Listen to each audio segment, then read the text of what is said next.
They tell me that I'm never gonna make it. They want me to do something that could make sense. They hate when I keep dreaming I'll be famous, but I don't give a fuck, I'ma keep chasing. I got all this potential, this deep. Tanpa Lionel Messi, Di Maria, Erick Thohir sambut kedatangan timnas Argentina. Tim nasional Argentina akhirnya tiba di Indonesia pada Jumat 16 Juni 2023 sekitar pukul 22 waktu Indonesia Barat melalui Bandara Soekarno-Hatta, Tangerang, Banten. Sayangnya tak ada Lionel Messi dan Di Maria dalam deretan kehadiran juara Piala Dunia 2022 tersebut. Diketahui sebelum ke Indonesia, timnas Argentina terlebih dahulu melakoni pertandingan persahabatan melawan Australia di China pada Kamis 15 Juni 2023. Tim Tenggo itu pun berhasil menang 2-0 atas Australia. Dalam unggahan Instagram Erick Thohir, tampak para pemain tim yang dijuluki tim Tenggo tersebut mendapatkan sambutan dari pihak PSSI. Bahkan kedatangan timnas Argentina juga disambut dengan karpet merah.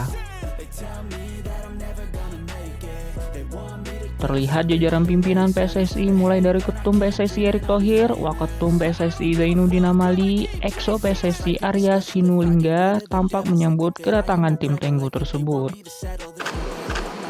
Erick Thohir mengawali mengalungkan sebuah kain batik berwarna coklat khas Indonesia kepada pimpinan rombongan Presiden APA, Claudio Tapia, sebagai tanda penyambutan dari Indonesia.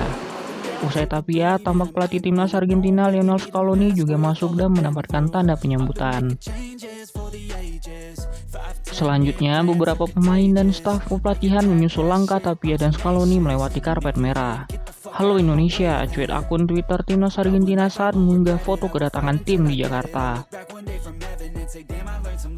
Dalam lawatan timnas Argentina ke Indonesia, sudah dipastikan tidak ada 3 pemain seniornya, yakni Lionel Messi, Angel Di Maria, dan Nicolas Otamendi.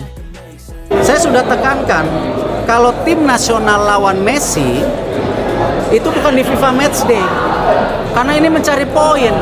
Menurut Scaloni, dirinya memang memberikan waktu istirahat untuk 3 pemain itu. Meski begitu, Scaloni memastikan mayoritas pemain di Piala Dunia 2022 datang ke Indonesia. Ini kita melawan tim Argentina yang juara dunia, di dalamnya ada Messi dan bintang-bintang lain. Pemain yang turut andil dalam juara Piala Dunia 2022 itu diantaranya Emiliano Martinez di sektor kiper, lalu Marcos Acuna di posisi pemain belakang, lalu Max Allister, Enzo Fernandez, hingga Rodrigo de Paul juga di bawah. Di lini penyerang ada Julian Alvarez yang tadi tandem Messi di lini serang pada Piala Dunia. Sebagai informasi, timnas Indonesia akan melawan Argentina di Stadion Utama Gelora Bung Karno pada Senin 19 Juni 2023 pukul 19 waktu Indonesia Barat. Ini pertandingan bawa merah putih gitu.